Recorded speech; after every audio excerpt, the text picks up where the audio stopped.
Hello. Today I'm going to talk to you about non-native and native teachers. I'll start by showing you something you may not be familiar with. Look at this castle here. It looks like it's something you might find in Europe somewhere, but in fact this is in Seoul, south of Seoul, Korea, the Gyeonggi English village in Korea. And what this is part of a complex where you can go sometimes for educational visits with a school, with a Korean school if you're a Korean student, but also sometimes people go to this place and places like this for vacations, and you live in English while you're there. You can buy your groceries to cook in your room, and you can take lessons on various topics, not just about how to speak and learn English, but about science and art and music and so on. And you can participate in crafts and do quiz shows and participate in sports. And they have these mock situations like an airline cabin where you go and pretend that you're a passenger on an airline, and the flight attendants come along and interact with you as if you were flying over the ocean somewhere, and they ask what you want to eat and drink and so on, and you're supposed to talk to them in English. And all of this is perhaps quite unusual for you to think of doing this, of going to a fake English village to spend your time and possibly hard-earned money just to go and practice your English. And yet these sort of things are reasonably common around the world, right? There's in Japan, there's one called British Hills, where the owner in fact bought a pub, some other quite nice looking buildings, bought them in England, had them disassembled, sent over to Japan, reassembled to make a place like this, where again you go and you can it's like a small resort, and you go and stay in a Victorian building and go to an authentic British pub and eat British food, and all trying to do it all in English as a visitor there. You're trying to do it all in English to be, visiting England but not in England.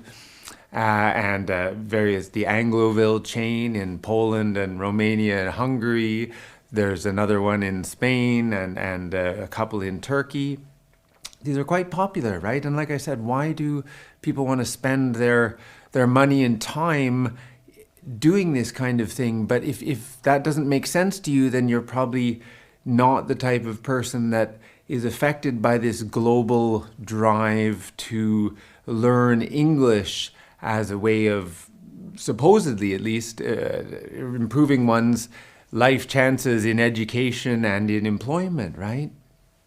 These English villages are all around, and they often will advertise, as in the case of Gyeonggi English Village, they'll advertise that you are taught by native English speakers and that you're interacting with native English speakers. And this is the real appeal of these. If you're in some of these countries where there isn't a lot of inbound tourism, where you, say in Japan, Korea, where you spend a lot of time in school studying English and listening to audio recordings or watching videos of native English speakers talking, but you have very little opportunity to actually interact with anyone using English other than your classmates, who would of course be Japanese or Korean native speakers.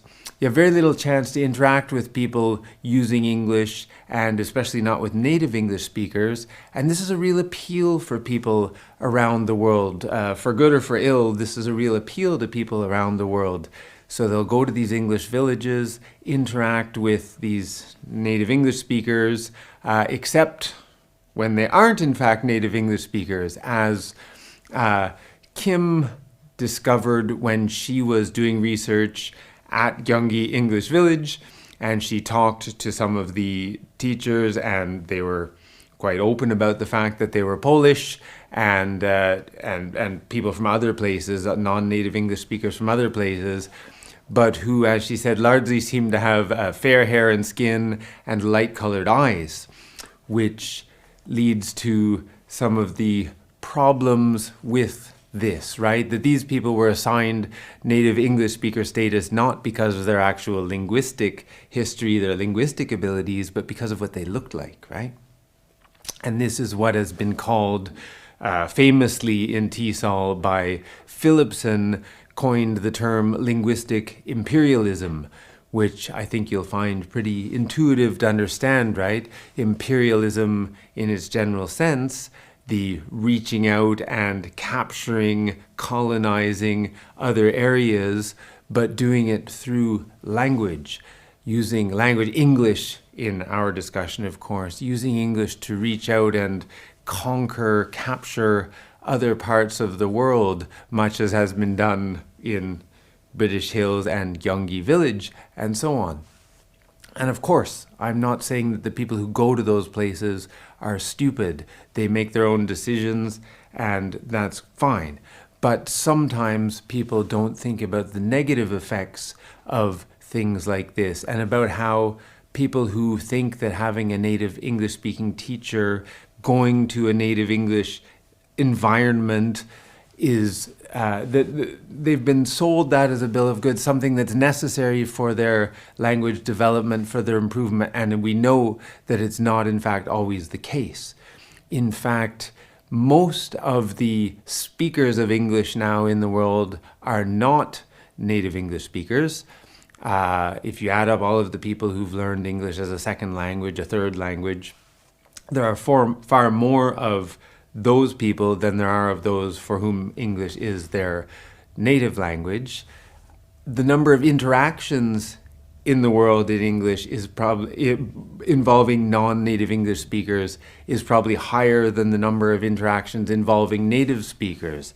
I'm talking about, Brazilian business people talking to Chinese business people. I'm talking about coaches from Holland talking to players from Senegal and so on, right? That there's so much English used in the world that does not involve native English speakers at all, that perhaps we have to spend more time thinking about why there is this constant almost mania around the world for native English as the model that we have to use for teaching and for that our students should aspire to. This promotion of a representation of native English speakers as the model, and especially as in the case of Gyeonggi Village, as the visual model of there being a certain type of person who is a native English speaker, is of course completely counterfactual. This, as Kim explained, that this idea in Korea in particular in this case, but this is easily transferable anywhere else to any other educational context, this excluded the Korean non-native English speaking teachers from teaching in these areas, regardless of their linguistic ability, regardless of their teaching qualifications, right? You can easily find websites that advertise for teaching jobs around the world. They will often specify native English speaker in the requirements for the job without specifying anything about the actual experience of the candidate, without specifying anything about the teaching qualifications, either the teaching qualifications in terms of teaching pedagogy, how to teach, or the teaching qualification in terms of their content knowledge. Do they actually know about language and linguistics, right? I'm sure you've had the experience like I have of asking someone who speaks a language for advice on using that language, and they often don't know the rules of their own language, right? You'll say, why do you say it like this, not like that? And they'll say, well, we just do. Which is fine, of course. Not everyone has to be an expert on the rules of their own language. Most of us can quite happily just use our language without needing to know it. But there's often that assumption that a native speaker will know how to both explain the language use and that they'll know how to teach those explanations effectively. We know that's not the case. So these English villages promote a stereotypical look for native English speakers, and they promote that idea that native English is something necessary for language teaching and language learning. Let's talk about how this is problematic some more. First of all, even simply, what is a native speaker? It sounds like something that should be pretty intuitive. A definition like this, it's the language that you learn first. Fine, seems reasonable enough. These are often, therefore, the models, as I said, that we appeal to for knowing how to use a language properly. Then we get into some more contentious things that are easily found. Native usage is by definition right. That's not necessarily true though, right? Certainly you can think of times when, not only do, of course, native speakers make lapses, right? I might say there's three things I want to tell you, which sounds reasonable, but of course, technically I shouldn't say there is three reasons, I should say there are three reasons. That's the kind of thing we'll hear and let slip, or at least what often happens is we'll let it slip when a native speaker says it, because we'll think, well, obviously he knows how to say it properly when it's appropriate to do so, but we may pick on that as an error when a non-native English speaker says it. Other things about native teaching. So Honey's book is somewhat notorious, I guess. It's called The Story of Standard English and Its Enemies. And he's arguing strongly that we have to maintain standards, that we have to not allow language to change. And so therefore we need to have native English speakers remain as the teachers to maintain the standards, and that we should avoid having non-native English speaking teachers. This is, of course, not true or possible. If language never changed, I wouldn't sound like this. I wouldn't sound different than a British person, and you wouldn't sound different from me, perhaps, right? But language changes, the phonology changes, the lexis changes. Language changes constantly. To try to pretend that's not going to happen is just impossible, right? Otherwise, we'd all be speaking, those of us who speak English as a native language would probably be speaking some sort of early Germanic or Latin or something, right? Language changes. We can't appeal to native speakers as the standard maintainers of some sort, right? But it's a common idea, right? Randolph Quirk is some of these sources. You'll say, well, now this is a while back, right? 1990, Randolph Quirk saying that non-native English speakers need native English speakers. Sometimes I choose sources that are seminal ones, that are very influential, very well known. Yes, this is from 1990, but you'll still see modern sources citing this because of Quirk being a well-known language theorist. You'll still see this cited quite regularly, and the idea that this is true is certainly still exists, right? Language education systems around the world will often pay for native English speakers to come to their countries and work as language teaching assistants within the public school, the government schools, right? This is done in Hong Kong through what was called the NEST program, Native English Speaking Teacher, Japan through the JET, Japan Exchange and Teaching. Korea had EPIC, English program in Korea. The names may have changed, but these have all been the names at various times where the government is willing to spend a lot of money to bring people over, native English speakers, to come over to their countries, work as assistant teachers. But these assistants, I'm calling them assistant teachers because that's what they're called, but they're not teachers in the sense that you'd know it as in, they don't have teaching qualifications, they don't necessarily have language qualifications. They're just, by virtue of where they're born, they're brought over to help with the teaching.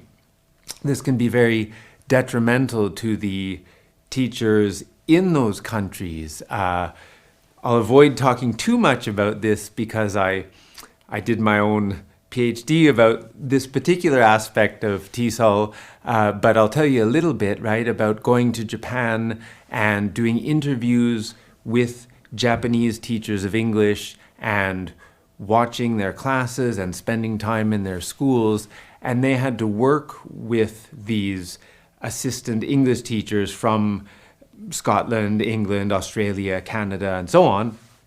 And they often felt very embarrassed about this because they felt as if it was saying that their own teaching abilities and their own language abilities weren't good enough.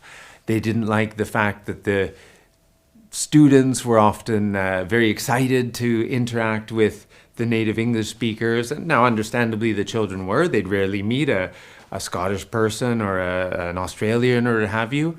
This would give them a chance to talk, use their English skills. That's great, of course. But for the teachers, suddenly they felt like the children would be watching to see if there were any failures of communication between the teachers and the native English speaker. And of course, the children would then blame this on the teacher, not allowing for the fact that, someone like me, when I first encountered people from New Zealand, sometimes I had trouble understanding because their accent is different than my accent. Some of the words they use are different from mine. I remember a person asking me for a pin. And I thought, why would I have a pin? I don't have a pin. And she looked at me like I was stupid. A pin, you're a teacher and you don't have a pin. I realized she meant a pen. Her pronunciation, to me, it sounded like pin, right? So we had, despite both being native English speakers, we had communication problems. But a non-native English speaker will often be blamed for such things despite being highly fluent, right? So this was a very difficult situation for those Japanese teachers of English, whom I knew to be qualified teachers with highly fluent language skills, right? But this idea that they need native English support, when many of their students will spend the majority of their time in their later lives, probably would spend the majority of their time speaking English to people who are not native English speakers, right? They'd be doing business with people from China, doing business with people from Korea, tourism to those countries as well, and their other close neighbors, interacting with Iranians, a lot of Iranian migrants to Japan at the time, right? Interacting with Iranians in English. So a lot of their lives would not, in fact, involve communication with native English speakers. So perhaps for those students, their Japanese teacher of English, a successful user of English, a successful model of what a Japanese person can aspire to in their use of English, Japanese teachers were probably better for those students than the assistant English teachers from native English-speaking countries were. What have we got here? A picture of the classroom. There's the teacher, I guess, standing up in the middle.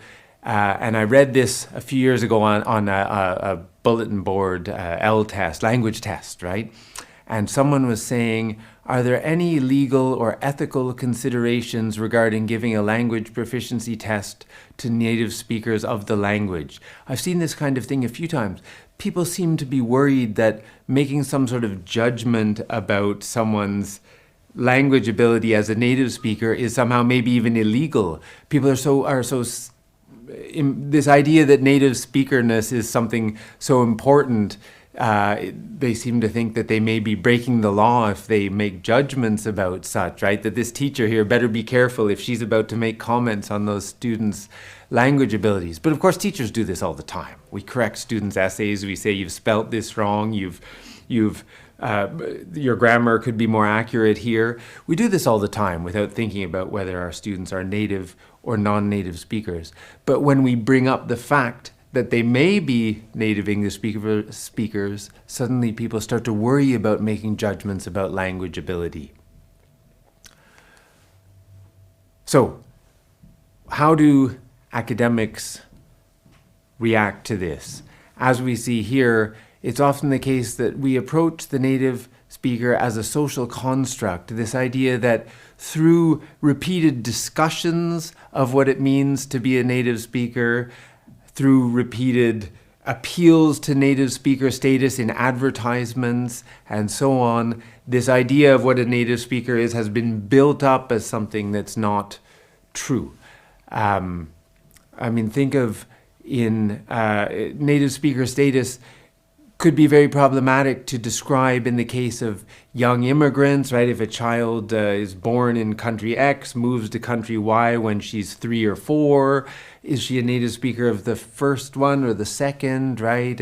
What about if you're 7 years old? What if you grow up bilingual, speaking 2 languages, right? There are a lot of cases where it's not just so easy to say this person is a native speaker, this person isn't. But we have a feeling that it's easy because of this constant, within our industry, this constant discussion of native English speaking status as being the model for language teaching and all of those things I said earlier. But we know that individual native speakers can be quite different than their communities. Here in London, where I am now, even within the city, people who are familiar with the city are very good at pointing out, oh, she's from North London, he's from South London, East and West, other cities around England. How do they do this? Well, people have different accents, people use different words in different parts of the country. Which one is the native speaker, right? Which one is the one that should be our model for truth and so on? Well, obviously they're all equally valid. The way they speak works in their community. It may be difficult for me at first to understand someone from this new place, that new place, but that's my problem because I haven't learned how they talk, right? When they talk to each other, they have no problem. And as we see here from Amin, native English-speaking status can be very problematic because it's only thought of as applying to speakers from certain countries, or in her case, she was talking about from certain races. As I said earlier about the Polish people being hired to masquerade as native English speakers in Korea, in Amin's case, as a born in Canada but Pakistani heritage woman, right? So in Canada, we'd call her Pakistani Canadian. Here in the UK, you'd call her British-born Pakistani. The order is reversed, right? But so to make it clear, depending which variety of English you use, she was Canadian by birth, English-speaking Canadian by the way she grew up and went to school, like I did. But she said that what would happen when she went for jobs, to apply for jobs in the teaching field, people would sometimes find that there was some mismatch between how she looked and how she talked, right? That people would not be quite convinced that she was a native English speaker, which of course she was, right? So that in this case, people were judging her race to somehow have some sort of conflict with native speaker status, whereas we all know, or at least I hope we all know, as people are interested in language, that what you look like has no effect on your ability to learn one language better than any other language, right? Problems with native speakers, right?